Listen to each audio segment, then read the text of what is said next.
Assalamualaikum warahmatullahi wabarakatuh. Perkenalkan, nama saya Nunun Hani Roshidah, nomor mahasiswa 2002035, Prodi D3 Refraksi Optisi, Universitas Widya Husada.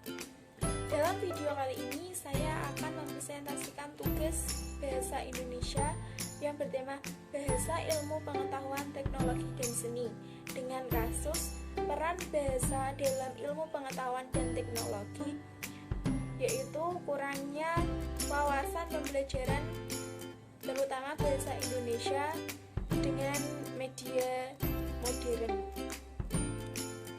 Sebelumnya, apa sih bahasa ilmu pengetahuan teknologi dan seni itu?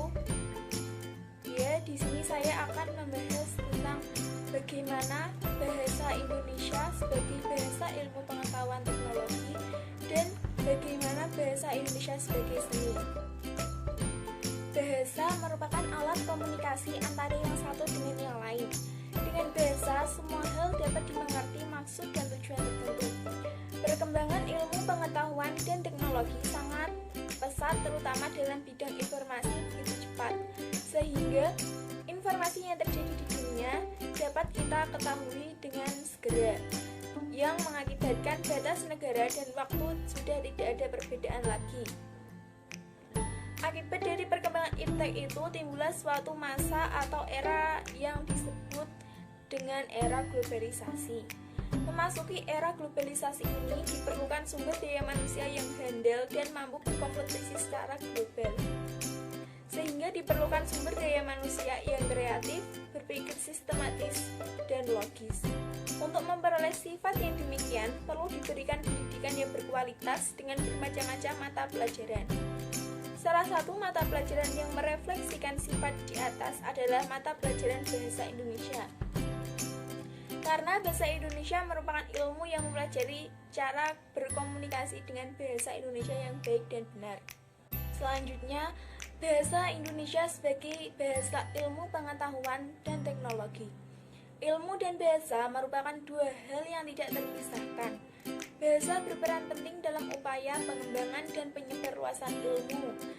Setiap penelitian ilmiah tidak dapat dilaksanakan tanpa menggunakan bahasa.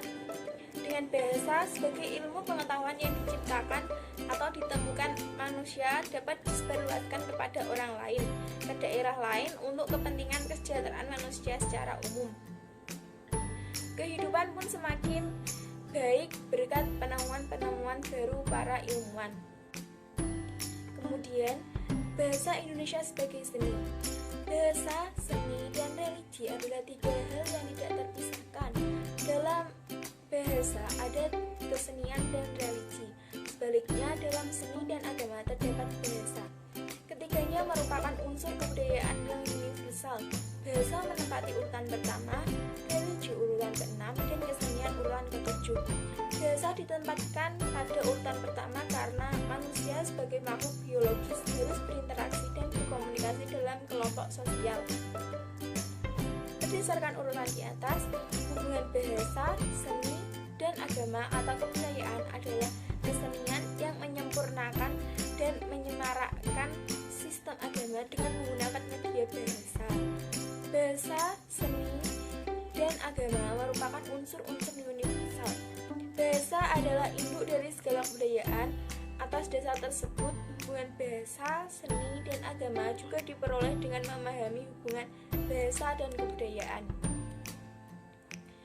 Selanjutnya yaitu peranan bahasa Indonesia terhadap perkembangan ilmu pengetahuan. Bahasa merupakan alat komunikasi yang berupa sistem simbol bunyi yang dihasilkan dari ucapan manusia. Manusia sebagai makhluk sosial membutuhkan sarana untuk berinteraksi dengan manusia lainnya di masyarakat. Untuk kepentingan interaksi sosial itu, maka dibutuhkan suatu wahana komunikasi yang disebut bahasa. Bahasa Indonesia sebagai sarana untuk berhubungan dengan orang lain. Dengan bahasa, manusia akan mudah bergaul, bersosialisasi dengan sesama mereka. Artinya, bahasa digunakan untuk memperoleh kesenangan dan keharmonisan dalam berhubungan dengan sesama manusia sebagai makhluk sosial.